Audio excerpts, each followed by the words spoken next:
Hello friends, welcome to my channel. AP DSC 2025కి సంబంధించి మన న్యూస్ పేపర్‌లో ప్రధానంగా ప్రచురించిన ఆర్టికల్స్ గురించైతే మనమైతే చూద్దాం. ముందుగా అయితే డిఎస్సి ఆలస్యం అని చెప్పేసి దానికి తగిన కారణాలు ఏంటో మనమైతే డిస్కస్ చేద్దాం. అదేవిధంగా నోటిఫికేషన్ ఎప్పుడు రిలీజ్ అవుతుందో కూడా మనమైతే కంప్లీట్‌గా ఈ వీడియోలో అయితే మాట్లాడదాం గైస్. సో, వీడియో స్కిప్ చేయకుండా అందరైతే లాస్ట్ వరకైతే చూడండి. సో, మీకైతే కొంచెం ఇన్ఫర్మేషన్ అయితే దొరుకుతుంది. అదేవిధంగా మన ఛానల్‌కి ఎవరైనా కొత్తగా వచ్చితే మాత్రం సబ్స్క్రైబ్ చేసుకోండి గైస్. డైలీ ఇలాంటి అప్డేట్స్ అయితే మన ఛానల్‌లో అందుబాటులో ఉంటాయి. Let's begin the video. ఇక్కడ మనమైతే కంప్లీట్‌గా అయితే చూసుకోవచ్చు. ఆంధ్రజ్యోతి న్యూస్ పేపర్‌లో అయితే ప్రచురించిన న్యూస్ గురించి అయితే మనమైతే కంప్లీట్‌గా మాట్లాడదాం. డిఎస్సి ఆలస్యం అని చెప్పేసి అయితే ఎస్సీ వర్గీకరణ కోసం ఆగిన నోటిఫికేషన్, తాజాగా వర్గీకరణపై ఏకసభ కమిషన్, దానిని నివేదిక వచ్చాక నోటిఫికేషన్ అని చెప్పేసి ఏకసభ కమిషన్ అయితే ఏర్పాటైతే చేయడం జరిగింది. అది కంప్లీట్‌గా 1 మంత్‌లో అయితే నోటిఫికేషన్ ఇస్తామని చెప్పారు. చూడాలి మరి 1 మంత్ పడుతుందా, 2 మంత్ పడుతుందా, దాని తర్వాతనే నివేదిక వచ్చిన తర్వాత నోటిఫికేషన్ అనేది అయితే చెప్పడం అయితే స్పష్టంగా అయితే తెలుస్తుంది.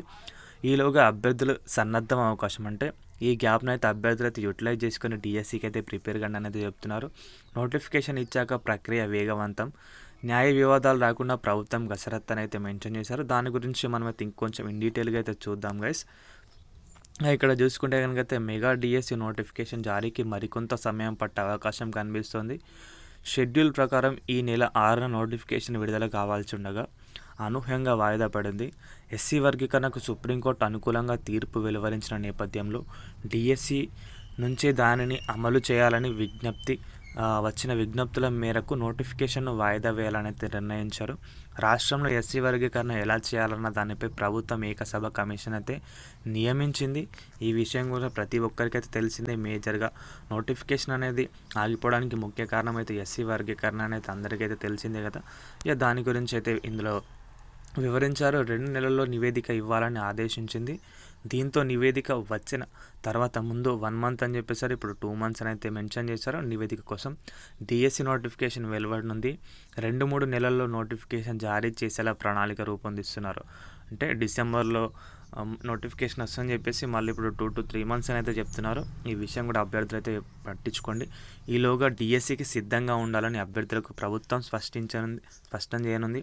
నోటిఫికేషన్ జారీ అయ్యాక భర్తీ ప్రక్రియ వేగవంతంగా పూర్తి చేసేలా ప్రణాళిక రూపొందిస్తున్నారు. ఎట్టి పరిస్థితుల్లోనూ వచ్చే విద్యా సంవత్సరానికి బడులు తెరుచుకునే సమయానికి కొత్త టీచర్లను అందులో ఉంచుతామని, అంటే టీచర్స్కి పోస్టింగ్ ఇస్తామని చెప్పేసి అయితే మన విద్యాశాఖ మంత్రి గారు మొన్న అసెంబ్లీలో కూడా మాట్లాడడం జరిగింది. ఇంకొంచెం దీని గురించి అయితే మనమైతే స్పష్టంగా అయితే తెలుసుకుందాం గైస్. ఇక్కడ కంప్లీట్ డీటెయిల్స్ అయితే మెన్షన్ చేశారు. వచ్చే విద్యా సంవత్సరానికి బడుల్లో ఉండాలని ప్రభుత్వం లక్ష్యంగా నిర్దేశించుకుంది. ఆలోగా భర్తీ అని చెప్పేసి ప్రభుత్వం సానుకూల ఉద్దేశంతో డిఎస్సి నోటిఫికేషన్ వాయిదా వేసిన అనుకున్న సమయానికి టీచర్ల భర్తీ ప్రక్రియ పూర్తవుతుందా అనే దానిపై సందేహాలు అయితే వ్యక్తమవుతున్నాయి. ఎందుకంటే డిఎస్సి నోటిఫికేషన్ జారీకి పాఠశాల విద్యాశాఖ మొత్తం ప్రక్రియ పూర్తి చేసింది, కానీ ఎస్సీ వర్గీకరణ ప్రక్రియకు ఎంత సమయం పడుతుందనే దానిపైన భిన్నాభిప్రాయాలు అయితే వ్యక్తమవుతున్నాయి. ఇదైతే నిజమండి, ఎందుకంటే ముందు 1 మంత్లో కంప్లీట్ చేస్తామని చెప్పారు, ఇప్పుడు 2 మంత్స్, అదేవిధంగా 3 మంత్స్ అని చెప్తున్నారు. చూడాలి మరి దానికి ఎంత సమయం పడుతుందని చెప్పేసి. 4 నెలలు, 6 నెలలు అంటూ రకరకాల వాదనలు వినిపిస్తున్నాయి.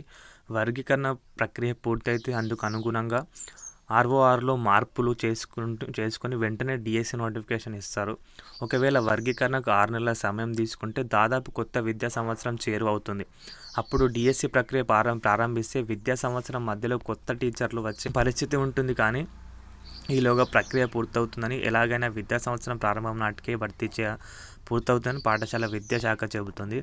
మరింత పకడ్బందీగా అని చెప్పేసి అయితే మెన్షన్ చేశారు. సాధారణంగా డిఎస్సి నోటిఫికేషన్పై న్యాయ వివాదాలు వస్తుంటాయి.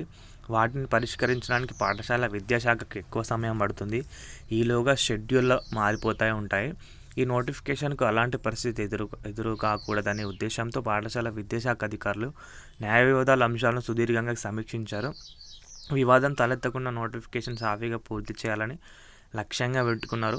ఇప్పుడు వర్గీకరణ కారణంగానే మరికొంత గడువు దొరకడంతో నోటిఫికేషన్ మరింత పకడ్బందీగా, ఎక్కడా చిన్న లోపాలు లేకుండా చేయాలని చూస్తున్నారు. మానవ వనరుల అభివృద్ధి శాఖ మంత్రి నారా లోకేష్ కూడా దీన్ని సీరియస్గా తీసుకున్నారు. సీఎం చంద్రబాబు తొలి సంతకం పెట్టిన హామీ కావడంతో న్యాయ వివాదాలను అధిగమించేలా నోటిఫికేషన్ ఉంటుందని అయితే ప్రకటించారు. మరి చూడాలి మేజర్గా ఎస్సీ వర్గీకరణ అనేది ఎంత తొందరగా కంప్లీట్ అయితే నోటిఫికేషన్ అనేది అంత తొందరగా వస్తుందండి. ఒకవేళ ఈ వర్గీకరణ కమిషన్ అనేది లేట్ చేసే కనుకైతే డిఎస్సి కూడా అయితే నోటిఫికేషన్ అనేది తప్పకుండా లేట్ అవుతుంది. నోటిఫికేషన్ అనేది వచ్చే నెలలో డిసెంబర్ నెలలో అయితే రిలీజ్ చేస్తామని చెప్పారు. బట్ అది కూడా ఇప్పుడు పోస్ట్పోన్ అయ్యే అవకాశం అయితే ఉంది. ఈ విషయాన్ని అయితే అభ్యర్థులు అయితే ఒకసారి అయితే గమనించగలరు. ఈరోజు డిఎస్సికి సంబంధించిన అప్డేట్స్ అయితే ఇంతే గైస్. మీరైతే తప్పకుండా ప్రిపరేషన్స్ అనేవి అయితే చేసుకోండి. ఎవరు కూడా ప్రిపరేషన్స్ అయితే ఆపకండి. మంచిగా ప్రిపేర్ అవ్వండి. ఉన్న టైంని తప్పకుండా డిఎస్సి నోటిఫికేషన్ అయితే పడుతుంది. బట్ లేట్ అయ్యే అవకాశాలు కూడా కనిపిస్తున్నాయి. ఓకేనా. వీడియో అయితే ఇంతే గైస్. వీడియో నచ్చితే కనుక వీడియోకి అయితే ఒక లైక్ చేయండి. మన ఛానల్కి ఎవరైనా కొత్తగా వచ్చిన మాత్రం సబ్స్క్రైబ్ చేసుకోండి గైస్. థ్యాంక్స్ ఫర్ వాచింగ్ అందరికీ. బాయ్.